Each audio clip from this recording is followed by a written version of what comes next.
தமிழிலே வழிபடுவாயா? அந்த கேள்வி எழுப்புமா? பிறகு தமிழ் இல்லாத முருகன் ஏதடா? தமிழ் இல்லாத இடத்தில் முருகன் எங்கடா இருப்பான்? எப்படா இருப்பான்? எப்படி இருப்பான்? சும்மா அவனுக்கு வாக்கு அந்த இடத்துல இதை போட்டு பார்ப்போமா? இது எல்லா இடத்தையும் கை வச்சான், முருகனை கை வைப்பான். நீ கஷ்டப்பட்டு மாநாடு போட்டு என்னை வளர்க்கிறாய், என்னை வளர்க்கிறாய்.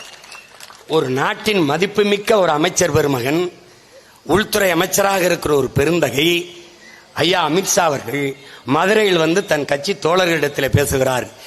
இந்துக்களின் ஒற்றுமை, இந்திய நாட்டு மக்களின் ஒற்றுமையை பேசல, இந்துக்களின் ஒற்றுமையை ஒரு நாட்டின் மூத்த பெரும் தலைவர், மிக உயர்ந்த பதவியில் இருக்கிற பேசுகிறார்.